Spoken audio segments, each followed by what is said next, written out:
So thank you for having me, everybody, and anybody that's here live. Thank you for your time. Looks like I got a couple of chat going. Let me see. Okay. All right. So everybody can hear me now. Yeah, we're good. All right, good. Well, thanks for taking some time. And, the theme here today, Sarah and I talked about this because we've done this a bunch of times and we have a couple of ringers in here that have already been here. Andrea has been with me for a while now, and we've been doing some one-on-one stuff with a couple of you. And so I want to make it clear that I don't really try to reinvent what I teach and coach because it's actually what I do each day. Yesterday I was at a listing presentation with a probate. We're in the middle of negotiating for a past client. We have an expired double-ended at 3.4 million. I mean, like I could go on and on with the anecdotes that I do this, but the problem is when it's me, you say, oh, it's you though. But then I could get into anecdotes and start to tell you the stories of 23-year-old agents on my team that have closed $1.7 million deals recently.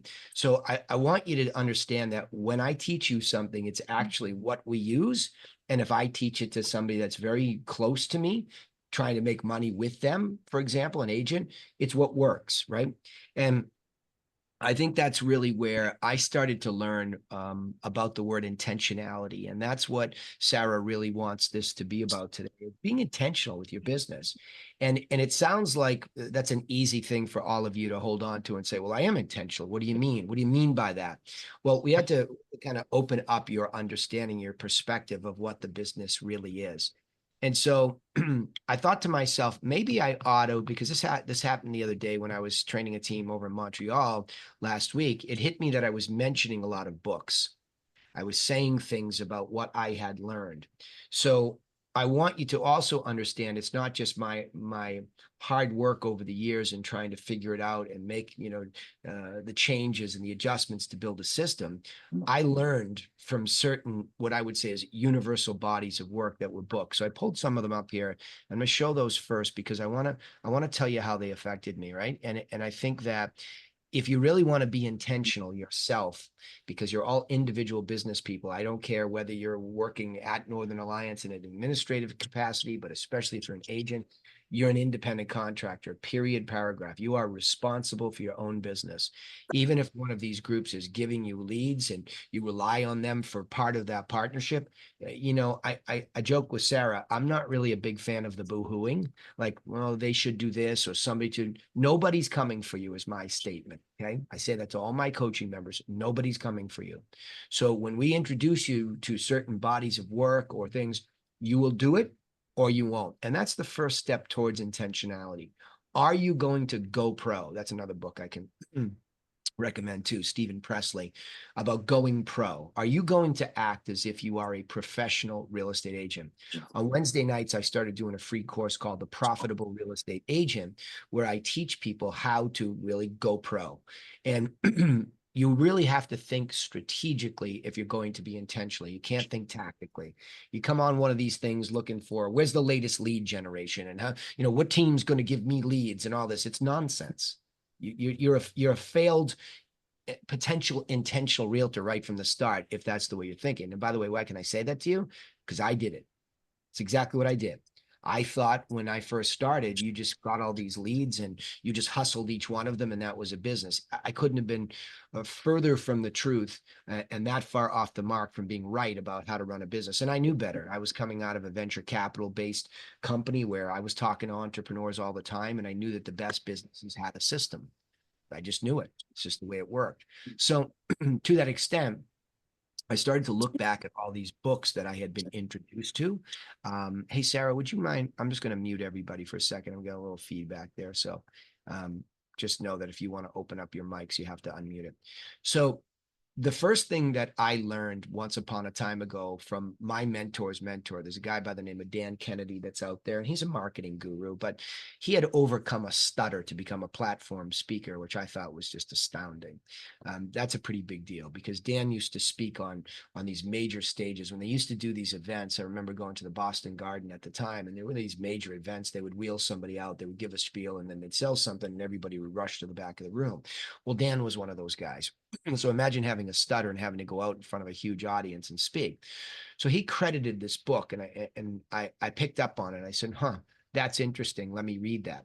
And it has a weird name, Psycho-Cybernetics. You know, it sounds weird. You're like, "Oh, what is this? Sound like some Tom Cruise cult?" No, it's actually very simple. Psychological steering systems, right? Or mind steering systems.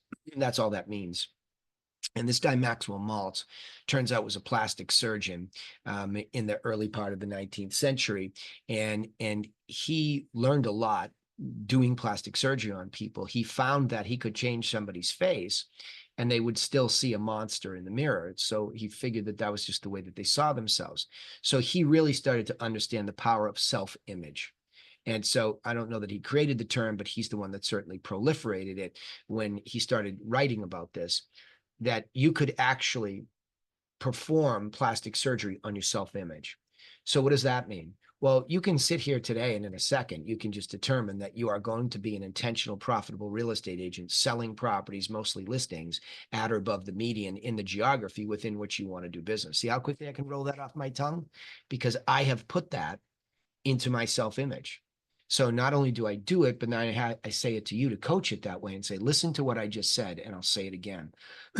Any of us can act as if in our minds that we are going to be a profitable real estate agent who lists and sells listings at or above the median price in our desired area of choice, not everywhere, in our desired area of choice, that we can make that intentional decision to be that person right there. And it's very intimidating because the animal brain fights against this technique. It says, nope, you're just going to go anywhere you can and you're going to get whatever leads you can get. Don't listen to this guy. We just need to put food on the table. And that's the clash, right? The animal brain is a hobbyist. The hobbyist that runs outside the cave, goes and finds the deal, buyer, seller, gets it, brings it back and sells it, and then is always stressed out because they don't take control over that animal brain and say, yes, I hear you. I know we have to get fed, but there's also part of my brain that wants to thrive. And if I'm going to thrive, I'm going to have to be intentional about certain things. So the first thing I'm going to be intentional about is how to program my mind to be this person. And so I learned all these techniques. The reason I liked this book, it wasn't some rah, get you motivated and get you all fired up. It was actually a technique on how to use the theater of your mind, that especially when you're tired, and athletes do this. And, if you're football fans of American football, back in the day, the Green Bay Packers and their famed coach, Vince Lombardi, they ran the table and won championship after championship. Well, they all had a copy of Psycho-Cybernetics. So I found that this work had made its way into a lot of professionals, people that were professionals at all sorts of things. And so I knew then that it was a technique, because you wouldn't have a famed coach like that in a sport give it to his athletes unless he thought it was actually doing something ultimately tactically in the field. So it's a really, really fascinating read or audiobook. To understand that you can program your intentionality in the context of this business, amongst other things. But my role here is to try to help you with the business, right? So nobody's coming for you. That means you have to program your own self-image to be a successful agent partnered with Northern Alliance teams, right? I mean, the greatest news about when you are an agent and you come into one of these teams at Northern Alliance, they come with vast experience. I mean, the fact that, they have all this experience, I'm sitting here because I'm their coach.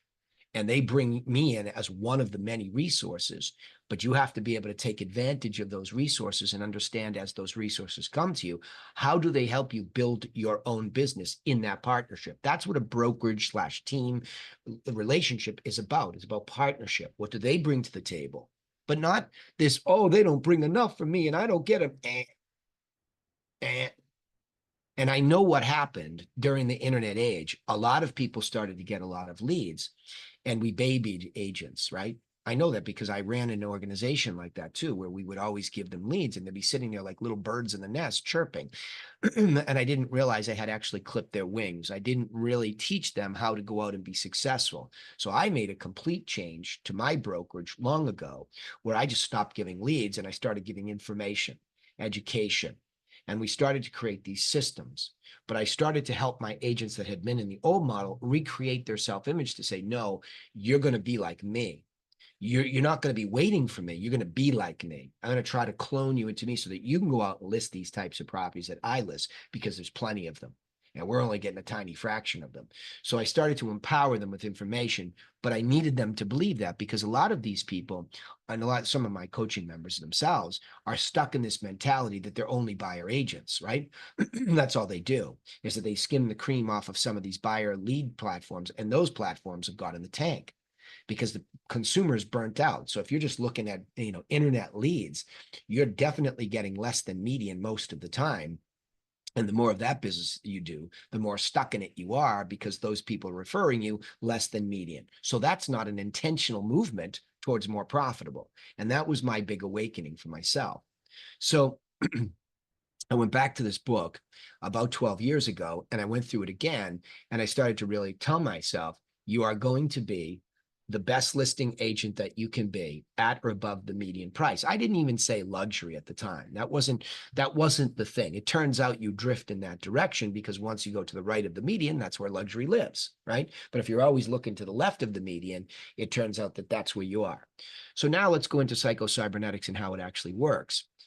The next thing that I always remembered was Brian Tracy's book, Goals, right? So let's just see if this will pop up here. So Brian Tracy's book, Goal, very, very simple. Brian, he's 120 years old now, is an old man now, but he wrote a lot of these books. And early on, about 20 years ago, I devoured everything that he had. He has another good one called Eat That Frog, but the themes repeat themselves.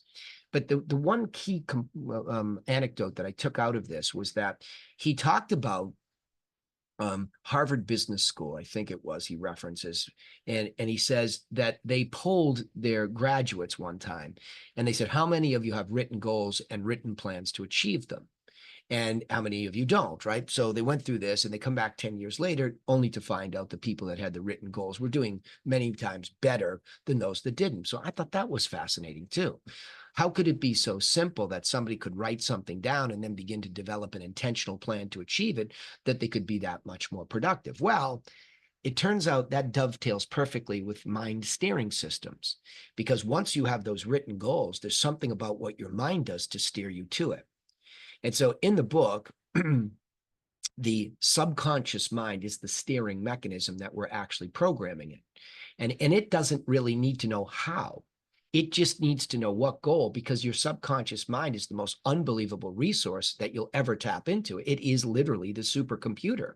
So whether or not you know the information you need to make your 201,000, 506,000, 1,010,000, whatever your gross commission goal becomes, the subconscious mind doesn't really need to know how. It just needs to know that that's what you want, and it goes to work. But there's something magical. I call it capturing fireflies in a jar. There's something magical about taking that idea of what you want, pulling it out of your mind through your arm, through a pen. You could type it too, but through a pen and onto a notebook. I'm never far now without these notebooks, next to me, where I'll just mind dump something so I capture it so I don't forget it, even if it's just tactical things, but sometimes it's strategic things. So I realized, wow, these universal conversations, meaning goals is just a universal conversation. You can find thousands of people that write about the power of written goals and how to set goals, and almost to the point where it bores you and you don't want to do it and it sounds hokey. So, because that happens to me, like I have plenty of ADD and I'm a high D. I don't have a lot of time to stay in something. I have to pull the core concept. So the core concept was I could steer my mind in a direction if I gave it a clear goal. 1, 2, 1, 2. That was it. Well, that turns out to be unbelievably simple to understand and unbelievably simple to do. So the way that the subconscious mind works is like a guided missile, according to psycho-cybernetics, that you might set your goal. And how do you set a financial goal in this? I'm going to show you what I did. I'm going to show you how this turned into tactical work and coaching advice, okay? So now, if I see that goal out there, I'm not going to go in a straight line to it. Everything goes sideways in business, right? I was just on a Zoom right before you all where we lost a $2 million sale, and I have $1 million in the back of it. So for me, it's a $3 million swing. But I'm sitting there, blown off course by the fact that they walked on the deal and lost their deposit, and I'm trying to get back on course. So of course it blows me off course, but I got a price reduction and I'm still working with the people that are there saying, listen, let's renegotiate if that's the problem. Now, if I can't pull them on, I've got resourcefulness to try to get another buyer. Did a broker open house the other day, grabbed the top producers because nobody shows to those anymore, but top producers, grabbed them, had them see it, chatted it up with them a little bit, see if we could put a deal together, right? So I'm resourceful in that moment because my mind is at the goal that I need to reach this certain number. And I've got, quite a bit of money there. You can do the math, 2.5% to $3 million is standing there. That is a big chunk that gets me towards my goal. So it all becomes just very logical. So why wouldn't I want a bigger chunk at a time per deal? Why wouldn't I want a bigger commission per deal? So that's when it starts to become extremely logical that when I go to build my business model, well, why would I be trying to do this volume of transactions? I was one of these people that couldn't wait to go up on stage and say, I did 68 transactions as a solo agent. I remember doing that at a conference. And I'm thinking to myself, why was there bravado in that? What if I had done $68 million transactions? Then I'd have something to brag about and I'd have quite a bit of money in my pocket. So like you can get in this hobbyistic way of doing this business versus understanding how does it actually work in its most simplistic way so that I can set myself up a strategy and then I can execute on that plan, just like the folks from Harvard Business School who ended up being 10 times more successful than the run-of-the-mill Harvard Business School graduate, which is saying a lot because just to get in the place is no easy task, right? So you look at it from that perspective, like, okay, these are pretty simple things that, were done by other people. And I'll get into another book here in a second, but I want to say, hard stop. What do you do about that? Well, I went to my wizard who does all of my stats and my spreadsheets. And I said, listen, Serena, let's build a very simple goal sheet. Not something that's going to talk about what I net, but just what I gross. So whether I'm an agent or whether I'm a company owner, let's just have a GCI goal, a gross commission income goal for the 24 months, and let's set that.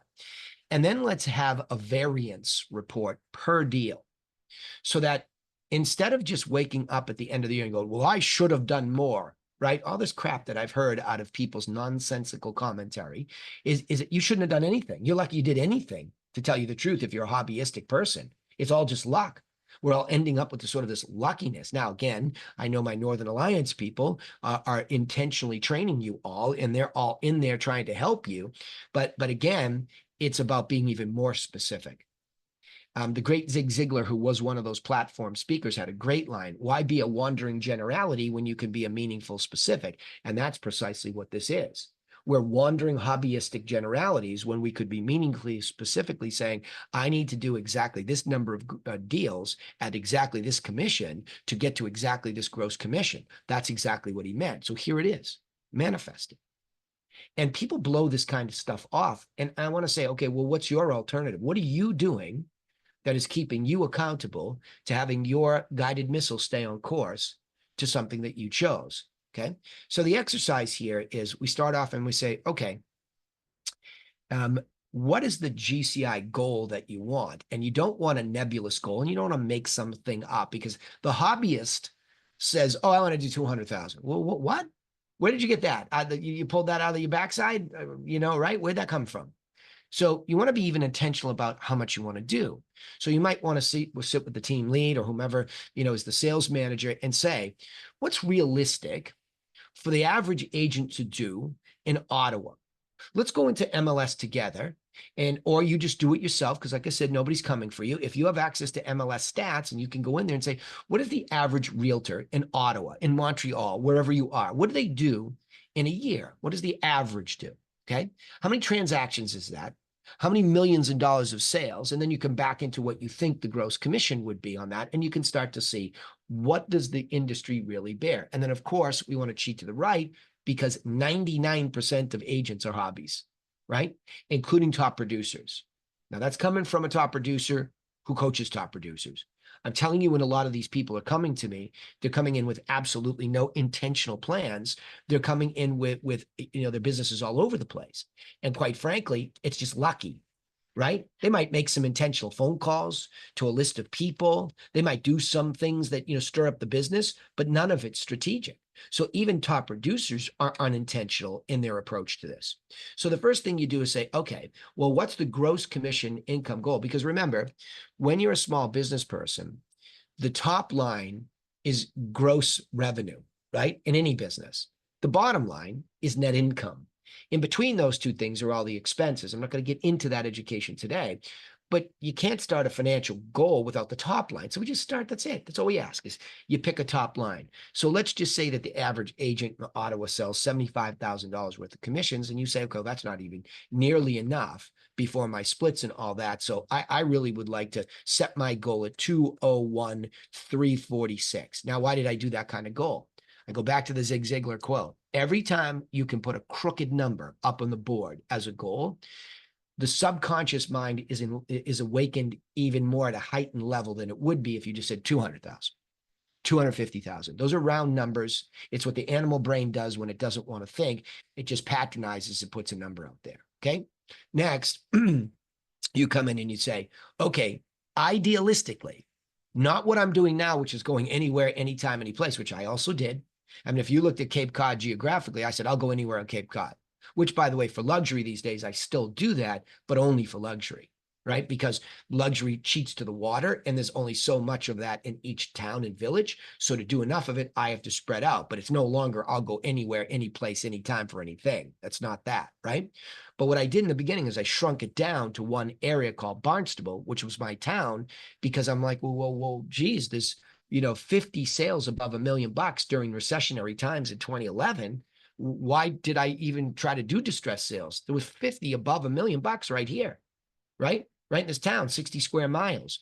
So I started to make everything smaller. So for you, you'd get even smaller than Ottawa. Sarah, give me a couple areas that would be big enough to give me about 800 to 1,000 sales in it. So we could put some specific. Canada. You could do Okay. Canada. Okay, perfect. So if we went M, it's a K, right? Is that right? Yeah, that's right. Okay. So now I'm an agent and I really want to do Canada. And I think we've already done some of these numbers. Maybe Andrea or somebody did these. Do you remember what the real numbers were? Or close to? Not for that area, but those would be pretty close, I would say. Okay, yeah. So let's leave this. Let's raise this up a little bit. I bet the median has come up a little bit. Let's say it's 512, 345. Okay, we like crooked numbers. So those are real numbers out of MLS when you do this exercise yourself. And by the way, for everybody that's on here today, I will make sure I give you a link to this where you can set up your own. But Sarah, you also have the videos, right? Did we give you we gave you the link to the whole file, right? Yeah, we have the videos in the... Okay, so Sarah will share this with you. There's another spreadsheet in there. I'm going to mainly focus on this one today. I could do another one of these in the series and go to the next thing, but I want to keep this and be a good steward of what she asked me to be. This is how you start your intentionality, okay? I got plenty of time for you on how-tos, but this is how you start your intentionality. So now you come in here, and I can't believe in Canada, man, do you guys just prostitute your commission on a regular basis?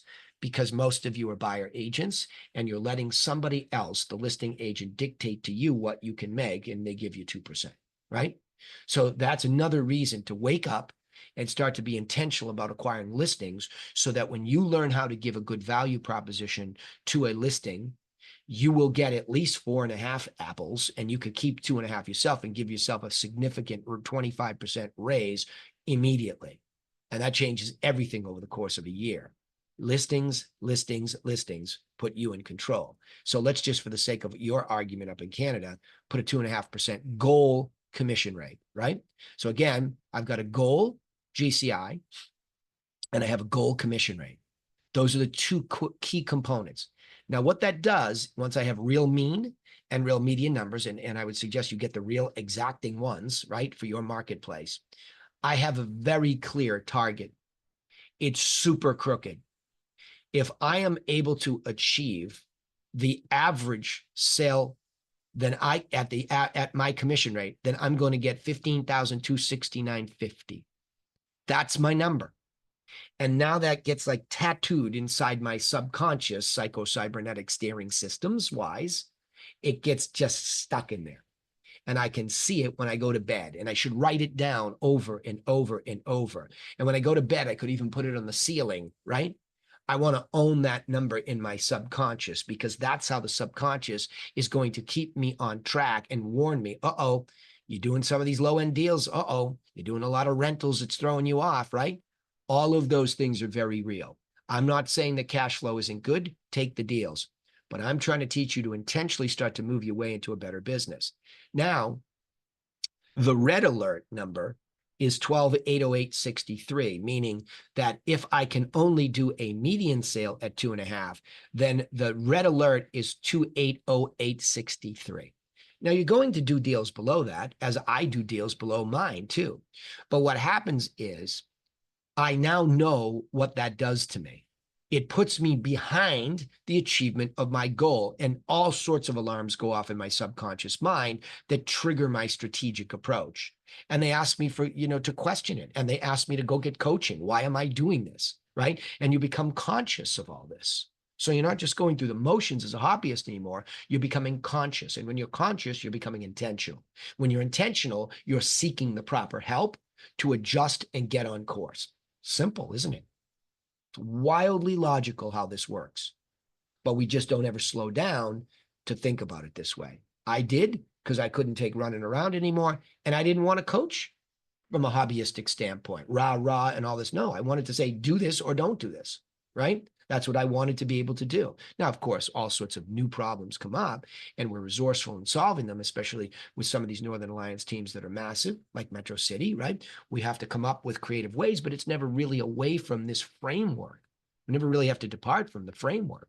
We're just looking at the way that the business really works and always bringing us back to that median commission rate. And are we making business choices that are putting our agents or ourselves in a position where we're making less than that? So that's what happens. Now, I have 201,346 I'm trying to get to. I have no recorded transactions yet, but I only have to do, let this sink in now, I only have to do 14 sides at the mean price and hitting my target at 2.5%. And with the median, it's only 2 more, because I think your gap, when you look at your numbers, they'll be pretty close. Now, of course, those 2 numbers are critical because they will change this, right? But now what happens is I have a goal. So now I can be accountable every time I close a deal. So now I come in here and I say, okay, I just nailed it in 123 Main Street in Canada, right? I went out and I did what he said. I got an expired listing and I sold that expired listing, right? It was an expired listing. I just got that lead, let's say June. Okay. So 6/1/24, I get the lead. I'm closing it on 9/24. So I didn't have it for that long. It worked out really well. There's that, right? So I had 3 months with the lead. So now I have to actually see I had an expired. Wow. And I turned it over in three months. That's pretty good, right? So maybe expireds are a clue for me. Now, it could be probates. It could be sphere of influence. It could be open houses. I love me an open house. I'll talk about those, right? So now I wailed on it because I said, I'm going for the real good stuff. So I got this thing and I sold it for $1 million, right? And then I got my 2.5%. So this math becomes easy. So I got my 25 gross.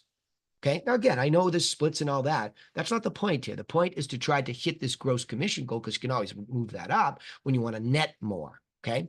But now all of a sudden, if I go over here, I have a variance report. And look at me. I'm a good doobie. Okay. I got there's no differential on the rate. It worked really well. I'm 97, 30, 50 above the mean. I smushed it. Remember how I had to do 14 deals? Now I only have to do 12 more because I smushed it on one deal. All of a sudden, I'm down 2 deals for 1. Everything changes.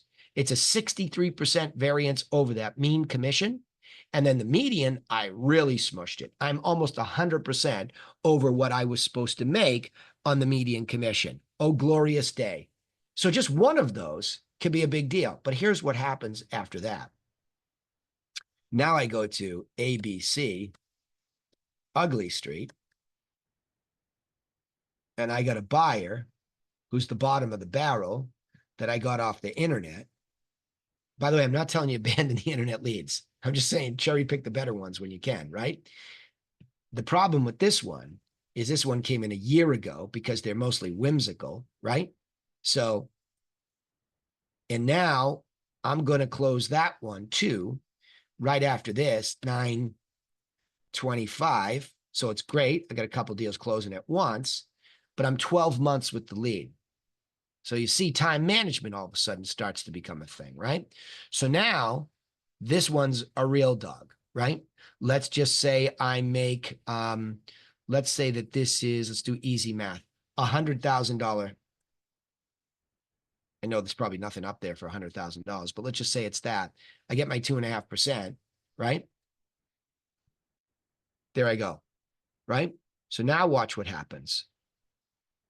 And by the way, I did not get 2.5% on this one. So let's go $2,000 because I'm a buyer's agent, right? And I had to be told by someone else what I could make. I keep saying that to agitate you, by the way.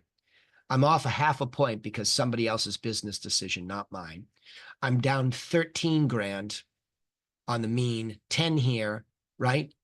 I'm way off. And guess what happened? I didn't even put a dent in the number of deals. I still have to do 12. Now, I brought in some revenue, but I didn't even move the needle.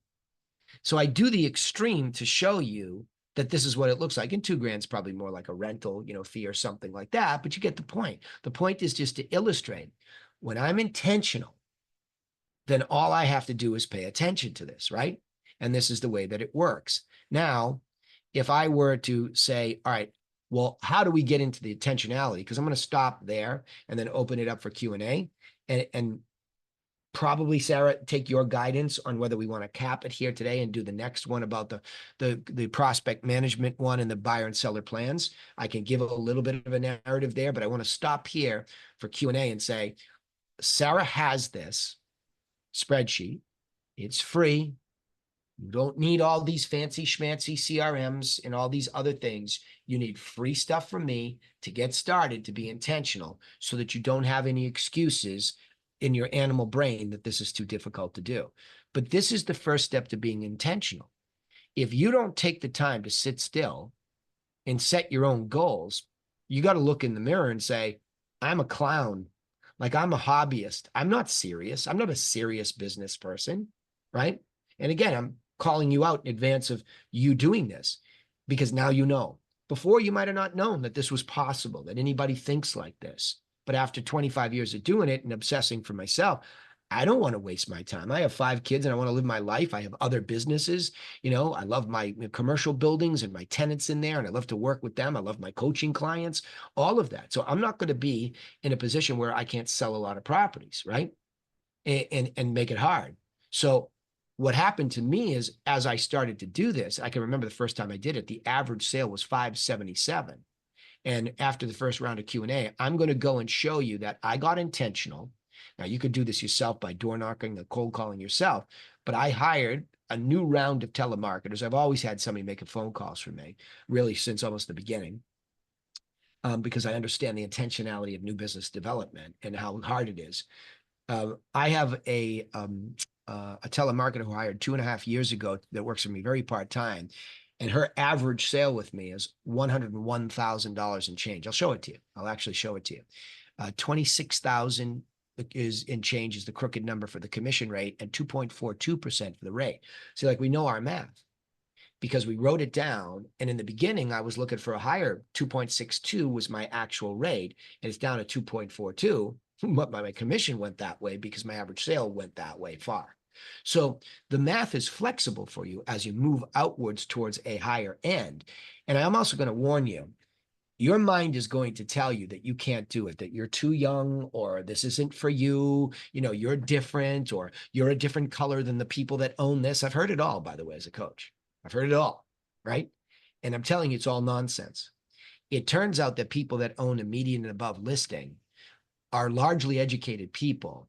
and really, really appreciate an educated approach when you bring it to them. And not all of them, a lot of them, you know, you got some crazies out there too that no matter what price, but it turns out it's not harder to sell a more expensive house. It's not. In some cases, it's much easier. I just put 3.4 under agreement in 11 days, executing on a plan with a double-ended deal. And I was able to take a discount commission to get it done because I needed them to come down. I needed her to come up. But you know, from running an open house, I find a direct buyer. I showed her 3 backup properties the next weekend, and we put this deal together. It's a $119,000 payday. So if you took the 3.5 and divided it in half, you'd say, "Oh my gosh, that rate is terrible." It's a $60,000, you know, payday on either half, right? Well, that's well above my model. So these things begin to happen over time because I got intentional on this. And I am telling you, the person that owns the house was no more challenging than somebody that would be at 500,000.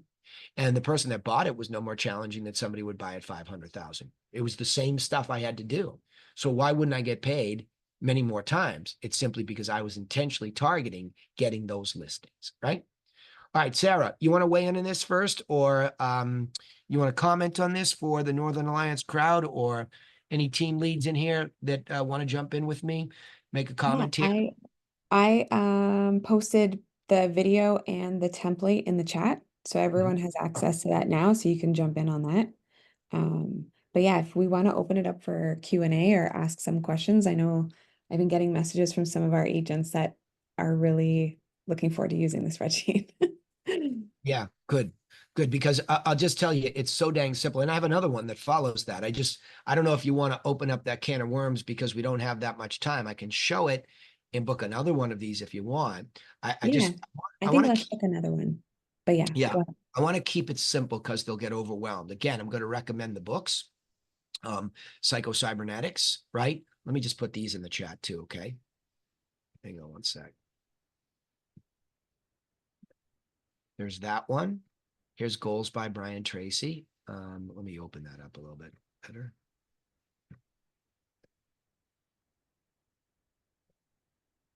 These are affiliate links from somebody I just grabbed off of there. So sorry for some of the long text, but you get the point. It'll just open it up in there. I can't recommend those more highly, right? There are others too. You know, the E-Myth, I would credit it, but you know, I'm trying to give you some stuff that relates more to this topic of intentionality here today. I think that's what's very important here is that you get very intentional about this, right? And Sarah felt that. Why don't you tell them the story about Brian and how this all came to be today? Oh Why this? yeah. Yeah, why this theme So struck you? And yeah, yeah, I went to lunch with someone who's no longer in the business. He's doing something else now, but we worked together for about 6 years. This was 15 years ago. And he went to a conference that Danny was speaking at. Danny was a coach of the previous team that we were on together. And he went to a conference that Danny was speaking at. And in his sales role in the job that he's at now, he said he's used the techniques of being intentional and setting expectations in his business every single day since he heard Danny speak 15 years ago. So I thought, okay, I need to make sure that gets shared with everybody else now today too, because I know that all of you can use it as well. yeah. Well, because that's why I showed the books. I want you to know why someone like Brian says that and it's applicable elsewhere. This is all applicable. This intentionality is very applicable in your own personal life too. Your relationships, your physical health. It's actually quite easy to do this if you'll actually do it. And we're just so distracted. You know, I mean, how much time did you spend scrolling last night? I know I spent some, right? I like my X and I scroll it at night, but you know, that's during the day though. There's none of that. I mean, everything is super intentional. If you saw what's standing next to me, I've got site plans. I'm doing 2 commercial deals at once. I have my 32, 33 one-on-one coaching members. I still have time for all this. I'm in the middle of 1, 2, 3 deals. So you can do it all. You can. If you're intentional, it really what it ends up being is it's time management technique. That's what it is. So you can have it all. You can be greedy. It's just you just can't drown in this wandering generality, like Zig said, right? So Plus, you good. have 5 kids Yes. on top Yes. of And it. none of them hopefully are, I say hopefully and happily, are in jail today, which is good. It's a win. Yeah. Yeah. So yeah, you can have it all. But it does require plans, and it does require systems. And there's so much more we can teach you here, and we will. But you have to show up. I mean, I'm there free on Wednesday nights doing a 12-step program of what to implement for all of you Northern Alliance folks that are part of this. I'm there every Friday at noon going over the buyer and the seller plan, which become very fundamental to this whole methodology. And then after that, we have recorded calls of actually, you can hear telemarketers actually talking to expireds, actually talking to probates, and you can hear me coaching them into the discipline of the words we use, right? And by the way, that was another book I put up there in the chat. I didn't even bring it up. Robert, because I want to go into it next time. Robert Cialdini's book of Influence. My gosh, did I take every one of those laws and implement them, especially in my scripting and my presentations. It's amazing how powerful that book was in really helping me come up with scripts that are super effective, right? Good. The But link for the Friday calls at noon, it's not the Realty Classroom link, right? There's another link. yeah, so the link for those, yes, there is, Brad. We'll get you a link right here. Let me put those in here, Sarah. Let me open Thank up you. my Zoom. Again, if you want to put I know sometimes you guys get shy, even though you're salespeople, you can type me a question, or you can type it, just in the general chat, and Sarah can read it to me or whatever. But let me just let me go into these calls. Get these Hi, invited. Jennifer. Hi, Andrea. Do you guys have questions now that your cameras are on? Yeah, he said you guys are shy. No, no, no. I just I have a know you're question not. then. When you review your GCI spreadsheet, like you said you would review it because you're trying to get the numbers ingrained in your mind. Yeah. Can you repeat that again? Sorry, because I got a little I couldn't hear that part very well. Yeah. Yeah. It's that goal number, Andrea, the goal number, right? Hang on, Andrea. Let me just put this other one in here. Bear with me one second. I just put one for the first link is for the buyer and seller plan training. The second one that's going in now into the Zoom. And by the way, you have to open up these links because they're gone after this, right? So there are the two calls that you're all invited to. The second one's telemarketing. So yes, so the idea is that if you have those really crooked numbers in your mind, then you will realize, like, when you're closing one, even when you have one under agreement, you'll all of a sudden go, you'll grab your phone and go, oh my gosh, what is this? This is 2.5%. That's not my goal number, right? So even when you're doing a deal, you'll have that goal number. So I mean, I'll show it to you. It's just back on the spreadsheet. It's you're just, it really is so easy to do this once, which I think you've done. You and Tia have done this, right? So I think you guys are already done, but it's that number right there and that number right there. That's it. Right? Mhm. Yep. I don't know what happened. It changed all by itself. There's a ghost in here. Oh, this is a different one. Sorry. I went to a different. You can see I'm doing this all the time. Here it is. Here's the one I had. So you can see that number right there is calculated by taking the 610, 780 times the 2.5%. That's what that number is there, right? That's a formula. And then the second Yeah. one is 512 times the 2.5% is Yeah. 1263. So those are your numbers. And Yeah. No, I meant when you review them, you said put it on the ceiling, put it. oh yeah, write those numbers down somewhere. Don't just leave it here digitally. Write it down in a book. Write it down on a yellow sticky. Put those two numbers in front of you where you work. When you go to bed at night, put it up in the ceiling.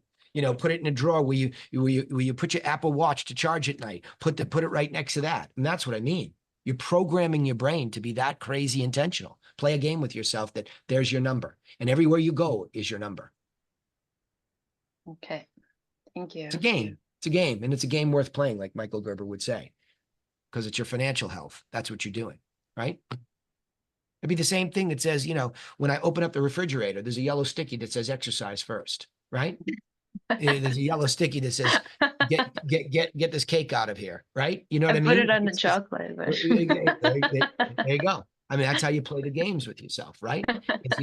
I always say that, and when it comes to my physical fitness, to me, I have an ideal body type that, and obviously I'm 58 years old now, so I'm not a kid, so it's harder to maintain it, but I have a relatively ideal body type. And what I'll at least do is I'll say, keep yourself close, keep yourself within striking distance of the ideal body type. And that just, I'm not gonna tell you it haunts me because it's what I want. It's a goal, right? So, I can feel myself when I start to get a little bit out of shape. Like, okay, come on, what are we doing here, right?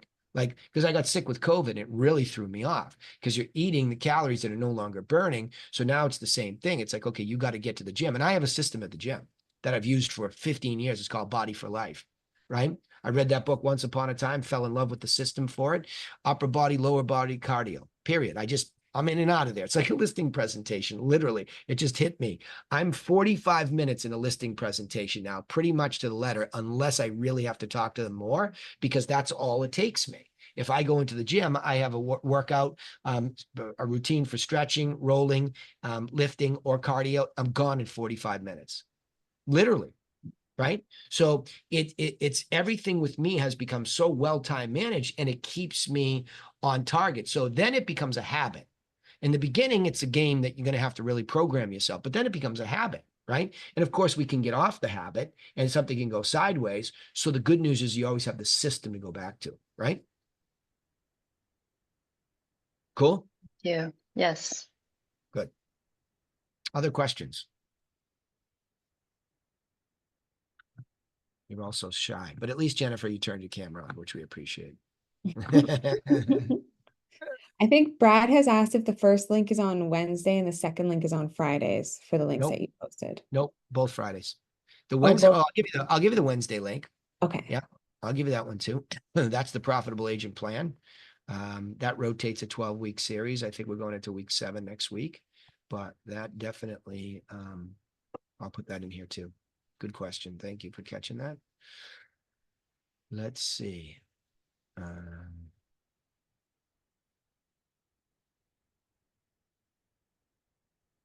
Right when I said it, here it is. Hey, Danny, is there any way to get an editable or edited version of this? Edited version of which? Oh, the Because it's just spreadsheet. yeah, it's just a template. You copy it. So Tyler, watch the video.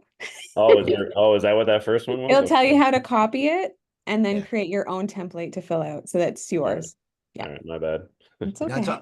all good, man. That's why we crash first, and then we pick you up, put you back on the bicycle. It's all good. Watch the Trust video. me, we would rather those types of questions than, oh, I didn't do it. Yeah. Right. Fair enough. Yep, exactly. What else? By the way, Northern Alliance is a pretty big group, and look at how few people are here. So I will tell you that it's very, very hard to slow people down these days to actually work on anything. Be rest assured, you will be at the top echelon of agents if you execute these things that I teach you. I know because I'm one of them. This is what I do. I mean, in Boston, people are like, because I was raising my kids on the Cape, and my brother was doing most of our Boston business, but the last 2 years, my kids are all halfway through college or out. And so I started, going up to Boston, and people like, who's that? Because I got this listing, I double-ended this one, like, and they're like, I mean, again, they know who I am, but it's all of a sudden, as Conor McGregor says, Red, we didn't come here to take part, we came to take over, right? So that's, that's the deal. You're going in and you're going to compete hard. And you're going to be formidable if you follow these methodologies, and you do not need experience. I'm telling you, I'm teaching this to kids, literally. So, okay, final call. Good. So, Andrea and Tia, we could probably give them a break today, or do they want to chat? Unless you want to chat, Andrea, but we can. We'll give them a break. I have a quick question, if we can get. Oh, T's hiding under Mike Willette, another Frenchman. All these Frenchmen, see, they always do, all the Frenchmen too. Look at that nice flowered shirt you got on, brother, and everything. I mean, you look good. You look good. Oh, they have the watch party. Damn, I missed it. Well, no, it's with the forms that we've been working on, so I don't know if we jump on the next link for that. No, you can bring it up right now. Let's do it in front of people. There's nothing to hide. No transparent, be transparent. I'm nervous now. No, look at it. I will give Tia and Andrea credit for showing up. We've been doing this for Metro City, and they're the only two that have showed up consistently. And in the long run, I'm not going to tell you it pays. Like, it pays extraordinarily well to be intentional. Like, it's frightening. And I'm always cautious to tell you my stories because you might dismiss me and you might say, because it's me. But I was just like anybody. When I went up to Boston to get restarted, like, I was like, oh my gosh, I haven't stepped into a condo. Like, who do I have to deal with to just get into a condo and do open houses? And I felt like a fish out of water, but I just followed my own system. And within weeks, it was like, oh yeah, this is the system. And man, some of those commissions are. By the way, I have the $8 million property upstairs too. So, it doesn't take too many of those to hit goals in a year, and they're out there for the taking. It's just a matter of, can you articulate your unique selling proposition way of doing things?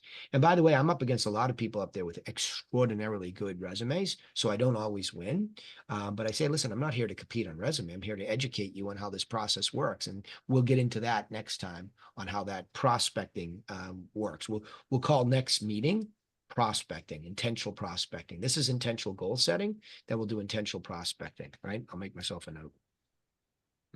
Okay, bring it up, big girl. Let's see. Okay, so I did the technical analysis Yeah. for a couple of properties. Now, when I did it for the there's a 1.2 million house. 1 second. I'm just gonna share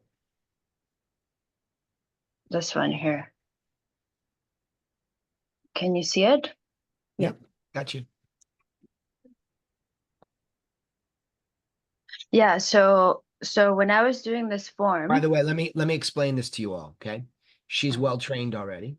So you can see something here today, get a little sniff at what is an analysis, a pricing quantitative analysis that she has been taught. This is a high level skill set, not high level in the fact it's hard to understand, but I have told her I want her and Tia to learn how to analyze a property. I never go to a property without analysis, ever, right? So I do a qualitative walkthrough, meaning the quality of the place. I can comment on that. And that's what you all do, but nobody does quantitative. So she's learning how to do a quantitative analysis.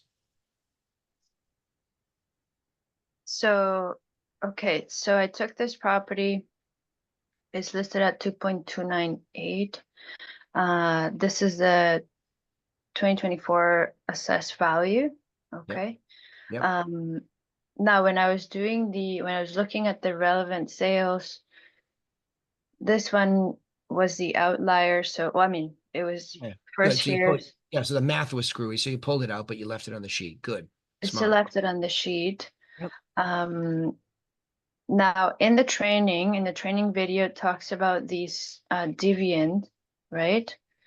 So I was just wondering, because in the training it says anything above 0.2, it's like, it's not good, but I couldn't really understand what standard deviation, like why was it coming up higher?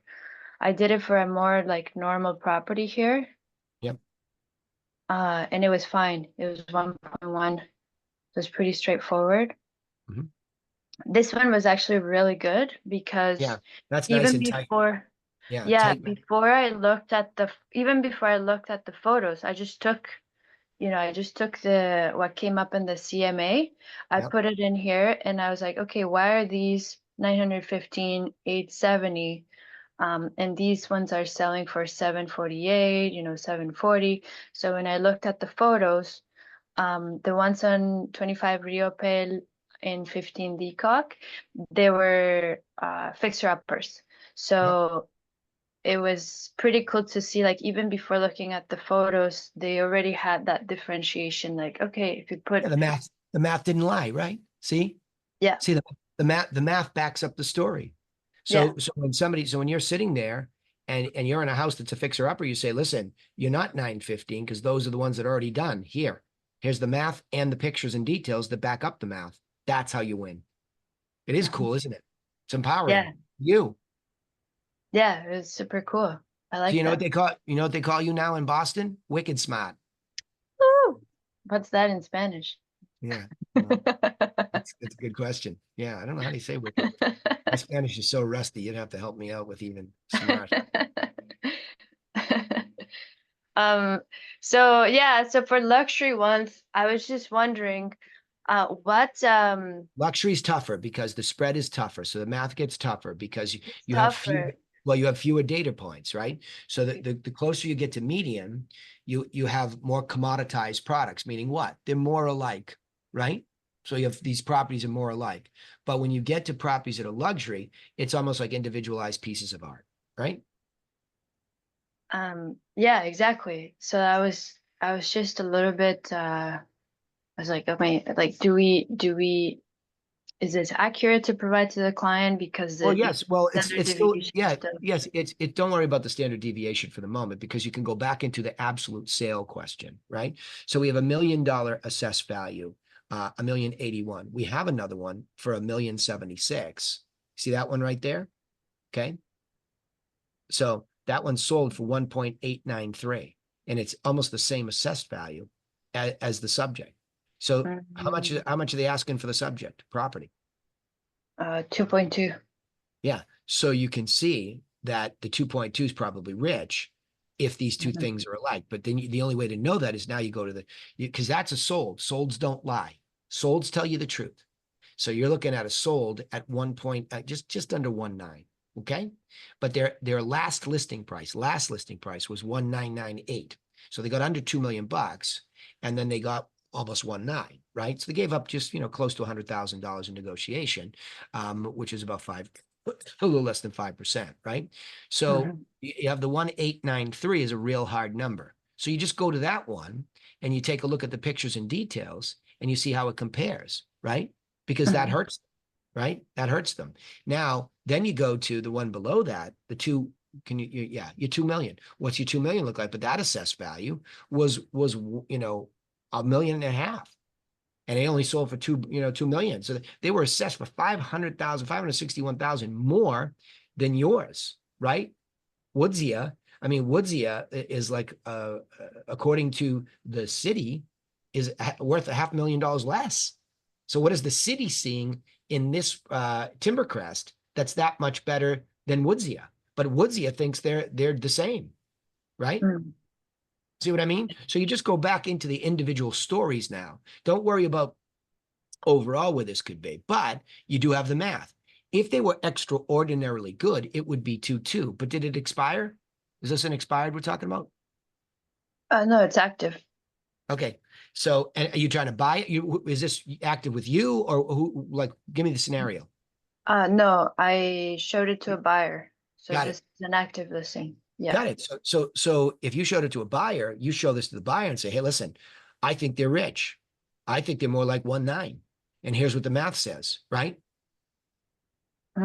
Okay. Because here's one assessed for almost the same money, 1,086,000, 1,076,000. But of course, now you have to go back to the qualitative stuff, look at the pictures and say, is that house on Timbercrest the same kind of quality as Woodsia? And make a small adjustment. But you've now added huge value to your buyer by saying, don't chase this thing, it's overpriced. Right? Okay.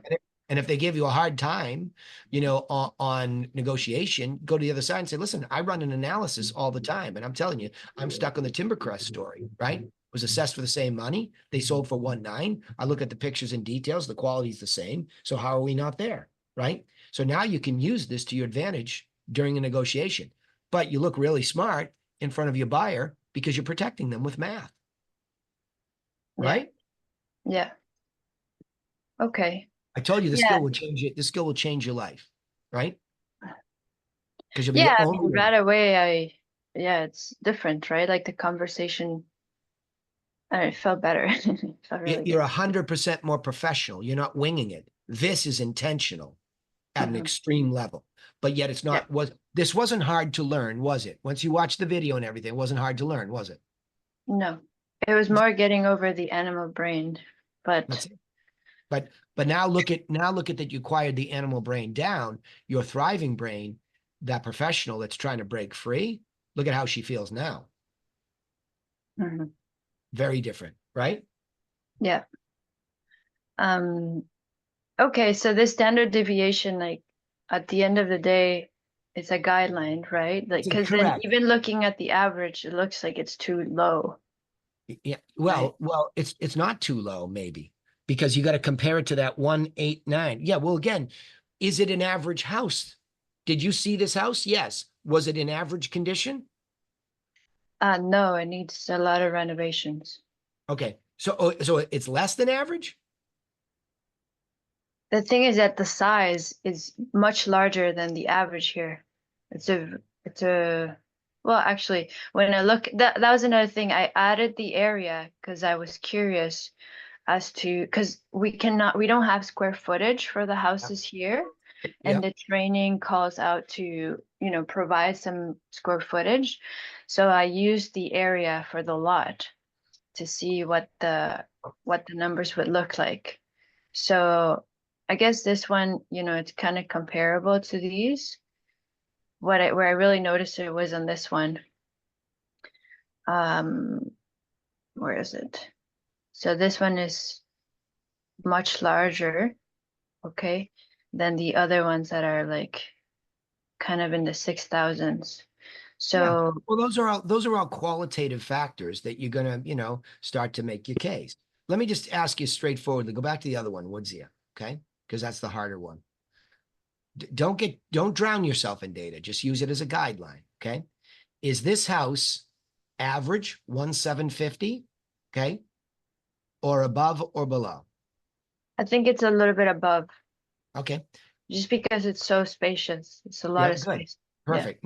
Now, do you think it's above up to the extent that Timbercrest was 1,893? Are we a 1,9 house? Are we 150 grand better? The only way you're going to know that is, would you have bought Timbercrest, 5 Timbercrest for 1,9 or 8 Woodsia for 1,9? Mm, probably Woodsia for 1,9. Okay. So now we're climbing up even more, Yeah. right? So Yeah, now, because I feel like the close stop. So now, would you have bought Woodsia or 12 Timbercrest for 2 12 million? Timbercrest. Okay, there you go. So you've done it. You've told yourself where the number is, just like that. And that's how accurate you can be here. Mhm. You just act as if you're them. And again, you have to get out of their way. Which would they have bought? But that's what you take them through. Would you have bought 12 Timbercrest or Woodsia? You ask them. I would have bought Timbercrest for 2 million bucks if I'm going that high. Okay.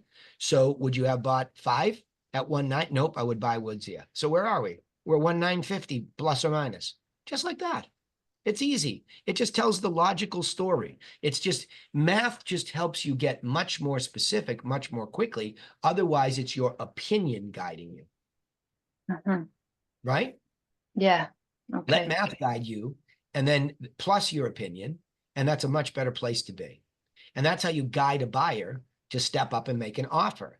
And that's how you lead a negotiation and say, listen, we appreciate you're asking 2.2, whatever, but we did a very thorough analysis in this. And we went down and you're starting to say, we looked at 5 Timbercrest. The math is very similar on that one. We thought you were a little better than that, but we didn't think you were as good as 12 Timbercrest. That's why we made you an offer 1.925, right? Yeah. So now you can justify your offering.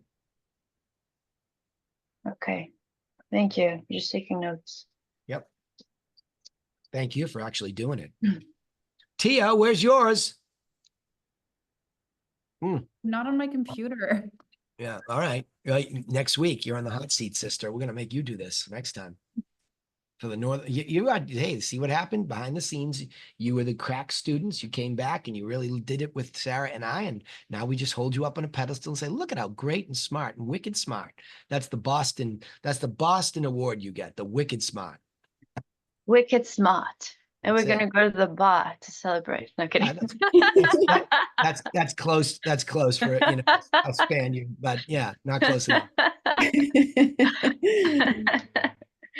Danny, Brad has asked if there's a link for the spreadsheet. Andrea, the spreadsheet you used, I posted the video on the technical analysis pricing it right, but I don't Yeah, know if well, I have the spreadsheet. you don't have the spreadsheet in there, so let me see. Which one? Yeah, Sarah, Sarah, remind me to put in the file, we'll put anything that's technical, we'll put in that same file, okay? Okay, I just have to, I'll have to just round, round it up and put it together for you. thank you. Yeah. And again, you know, I'll do a series of these weekly to get you all caught up to speed like Tia and Andrea are. But I mean, you got to spend more time intentionally working on your business and understanding how to do it better, or you're just muscling your way through, right? And that's just, there's no way to live. Cool. Yes. All right. Well, Thank thank you for all of you for being here live. And we will see you whenever Sarah says it's next.